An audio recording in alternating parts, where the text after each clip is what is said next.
mahasiswi IKI Jakarta, Fakultas Usuluddin dan Dakwah, Prodi Ilmu Al-Quran dan Tafsir dengan NIM 23212222. Saya Namira Hana Humaira dengan NIM 23212220. Perkenalkan, nama saya Mary Zeda Al-Hadawiyah dengan NIM 23212204. Di sini kami akan membahas mengenai malakatul tafsir, yaitu kapasitas dalam menafsirkan Al-Quran. Sebelum kita masuk ke dalam pembahasannya, kita mesti tahu dulu nih apa saja yang perlu dikuasai untuk bisa menafsirkan Al-Quran dengan benar. Di sini saya sudah meringkasnya menjadi 12 poin. Nah, yang pertama yaitu seorang mufassir harus mengetahui nih hadis-hadis yang terdapat ada kata mujmal dan mubhamnya dalam Al-Quran. Kemudian yang kedua yaitu harus mengetahui dan juga menguasai ilmu nasikh dan mansukh. Kemudian ada ilmu ushul fiqh dan ilmu asbabun nuzul. Kemudian ada ilmu ma'ani yang berfungsi untuk mengetahui karakteristik ketersampaian makna dari sebuah kata dalam bahasa Arab. Kemudian ada ilmu nahwu dan juga ada ilmu shorof. Baik, selanjutnya yaitu ada ilmu usuluddin atau yang lebih sering dikenal dengan juga ilmu kalam. Kemudian ada ilmu bayan. Ilmu bayan ini digunakan para mufassir untuk mengetahui karakteristik penyusunan kata agar bisa lebih tahu nih jelas atau tidak jelasnya semantiknya. Kemudian ada ilmu badi. Di sini ilmu badi ini digunakan mufassir untuk mengetahui penyusunan kosakata dalam bahasa Arab agar lebih terlihat bagus. Pembahasan selanjutnya mengenai proses dan upaya membangun kemampuan tersebut. Tafsir Al-Quran lahir dari upaya sungguh-sungguh dan berulang oleh seorang penafsir untuk menggali makna ayat-ayat, menjelaskan bagian yang samar sesuai dengan kemampuan dan kecenderungannya. Pertama, penafsir harus berilmu dan bertanggung jawab, bukan hanya sekedar menebak apalagi mengada-ngada. Yang kedua, tugas mufassir bukan hanya sekedar menjelaskan makna, tapi juga mengatasi kesamaran dalam lafaz atau isi ayat.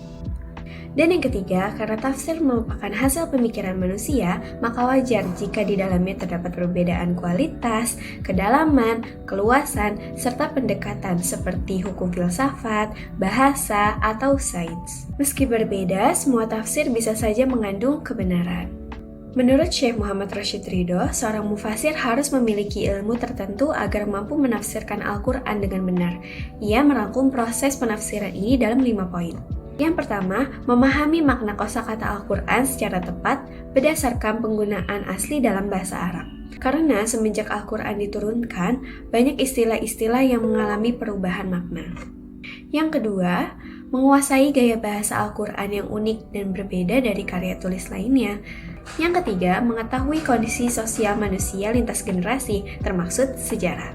Yang keempat, memahami arah tujuan penafsiran, yakni membimbing masyarakat menuju kehidupan sesuai ajaran Al-Quran sebagaimana yang dilakukan Nabi Muhammad SAW. Dan yang terakhir, menguasai sejarah Nabi dan para sahabat serta memahami konsep dan praktik mereka dalam mengatur kehidupan dunia dan akhirat. Pembahasan selanjutnya yaitu praktek penerapan tafsir Al-Quran beserta contohnya. Praktek penerapan tafsir Al-Quran yang sederhana mencakup beberapa aspek, diantaranya yaitu yang pertama, memahami kosakata atau lafaz-lafaz dalam Al-Quran. Yang kedua yaitu menganalisis struktur bahasa dalam Al-Quran, apakah tertuju pada larangan, perintah, sindiran, atau kiasan. Yang ketiga yaitu menelusuri sebab turunnya ayat tersebut. Yang keempat yaitu mengaitkan kepada hadis atau sirah Nabi. Yang kelima mengetahui dampak atau tujuan sosial terhadap masyarakat. Selanjutnya yaitu contohnya terdapat pada surah Al-Ma'un ayat 4-7.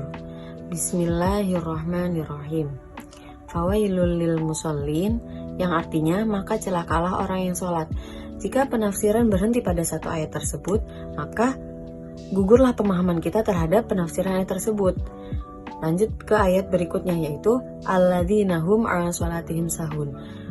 Orang-orang yang lalai terhadap sholatnya. Kemudian alladzina hum yura'unal ma'un, orang-orang yang sombong. Yang terakhir wayamna'unal ma'un, dan orang-orang yang enggan berbuat kebaikan. Mari kita praktekkan terhadap yang sudah kita pelajari tadi. Yang pertama yaitu memahami lafadz pada Al-Quran. Fawailun yang artinya celaka, kemudian yura'un yang artinya sombong, yang ketiga al-ma'un yang artinya menolong. Kemudian yang kedua, menganalisis struktur bahasa pada penafsiran tersebut tertuju pada kecaman terhadap orang-orang yang lalai, orang-orang yang beribadah tetapi lalai terhadap kebaikan. Yang ketiga yaitu menelusuri turunnya ayat tersebut, turunnya di Makkah, dan kritik terhadap kafir Quraisy yang memandang rendah ibadah serta enggan berbuat kebaikan. Yang keempat yaitu mengaitkan kepada hadis dan sirah Nabi. Nabi mencontohkan kesempurnaan sholat serta rasa peduli terhadap orang miskin dan kasih sayang terhadap anak yatim. Kemudian yang kelima yaitu mengetahui dampak atau tujuan sosial terhadap masyarakat, yaitu mengajarkan bahwasannya tidak hanya ibadah, kita tidak hanya mementingkan ibadah tetapi juga kepedulian terhadap sosial. Mungkin itu saja yang dapat kami jelaskan. Kurang lebihnya mohon maaf. Semoga bermanfaat. Wassalamualaikum warahmatullahi wabarakatuh.